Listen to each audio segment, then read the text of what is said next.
Hey, it could always be worse. This is Coach Marcus Pro Fan Talk, former Philadelphia Eagle. I ride with my Philly Eagles, but I was born and raised in Cincinnati. So I'm also a Houday Bengals fan because that's where I grew up. I support all Ohio teams, Ohio State, Cleveland Browns, Cavaliers. And in that, I watch the Cleveland Browns and I'm seeing what's going on up there. And I say to all my Philadelphia Eagles fans, it can always be worse. For all y'all out there bitching about AJ Brown, complaining about tweets, mad at Kevin Patullo, they want the offense to look better, this, that, and the third. It can always be worse. And the best example is what's going on in Cleveland, Ohio. When you talk about the things that Nick Sirianni has done to keep this locker room together, you got to go a lot of distance to lose a locker room, but it's not impossible. And that's what's going on in Cleveland. Stefanski has lost that locker room. The only way you lose a locker room is when everybody in that locker room has zero faith in you as a head coach. Because as a head coach, it is your job to put the best product on the field to give your team the best opportunities of success. And right now, it looks like Stefanski is not doing that. Obviously, we're talking about Shador Sanders. Obviously, Shador Sanders is better than Dillon Gabriel, but they are doing everything in their power not to let that happen. And it's affecting other people on the team. Myles Garrett had a career day, 5 sacks in one game, record breaking. The guy's going to be a first ballot Hall of Famer. He is that good.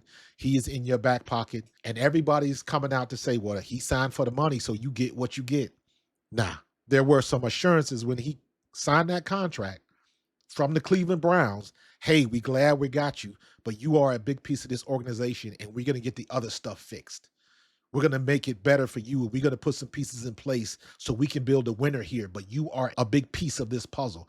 There were some things that the Cleveland Browns promised that they're not following through on, and he's pissed off, and he has every right to be. I don't care if he signed a contract or not, because think about it like this. If he just had a I don't care attitude, everybody would be looking at him like, oh, you got your money, so I got mine. I don't care. That would be what everybody thinks of Myles Garrett, but he ain't that dude.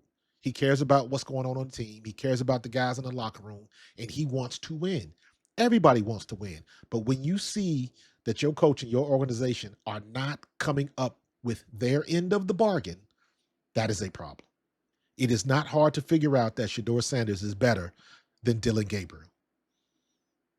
But the people in the Browns front office collectively got together, watched film, and they decided that Dillon Gabriel was a better option than Shador Sanders, even with his size, even with his stats, even with him being one of the most accurate quarterbacks in college football.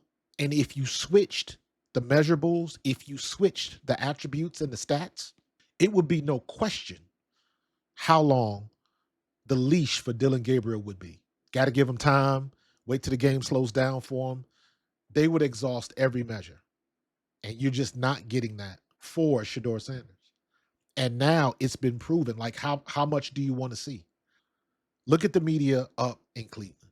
Here's a guy on that covers the Cleveland Browns every day. Listen to his thoughts on this situation. I'm done watching Dillon Gabriel. I have no interest in watching this guy play. He is grossly undersized and overmatched out there. It is crystal clear. This guy is not a real NFL starting quarterback. A backup, yes. He is not a serious starting quarterback, and shame on Andrew Berry for using a top 100 pick on this kid. Shame on the Cleveland Browns for wasting our time, wasting players' time in the offseason, giving this dude first team reps and acting like he's a legitimate starter in the making in this league. He's not. He's awful. he's we were told how accurate of a quarterback is. In 4 starts, have you seen a hell of a lot of accuracy coming out of that arm? Because I know I haven't. I'm still looking for it. I'm still looking for him to throw guys open. I'm still looking for him to elevate someone. If anything, he's going to land someone in a hospital bed. And I don't know if Shedeur Sanders is ready to play, but I'm ready to watch Shedeur Sanders. And if it's a dumpster fire with Shedeur, bring it on. Nobody's buying tickets to watch Dillon Gabriel go out there and suck wind week after week after week. And then you got Myles Garrett. Myles Garrett still got to go to practice every day. Myles Garrett still has to deal with the people in the locker room. He got to look Dillon Gabriel in the eye every day and still try to keep a straight face.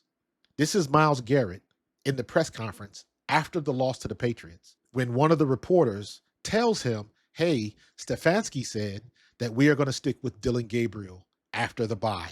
Look at his facial reaction. What are you talking about, looking at everything you're talking to coaches? Kevin said he's going to stick with Dillon Gabriel coming over the bye. Do you see in Dillon a young quarterback who's fighting his tail off and, maybe doesn't have, not getting enough help in games, or what are you seeing here? I see a young quarterback that's fighting. I see a young team that's fighting all across the board. So, we all got to help each other. And, there's no one on the outside who's going to help us. There's no one who's going to come in with the magic cure-all. So, we have to rally together and find the best way to win. So all of these people that got everything to bitch, moan, and complain about what we doing in Philadelphia. We don't like what A.J. Brown is saying. He tweets too much. He does this. He does that. Kevin Patullo need to call better plays. He's not very good. All of that bitching and moaning. It can always be worse. We 6-2 going into the bye. Shut up. We are exactly where we need to be. Have we made some mistakes? Absolutely. You find me a team in the NFL who hasn't. Has Jalen Hurts kind of been up and down? Have some balls and some games we wish we could get back? Absolutely. But you tell me a quarterback in the NFL who hasn't. We are right where we need to be.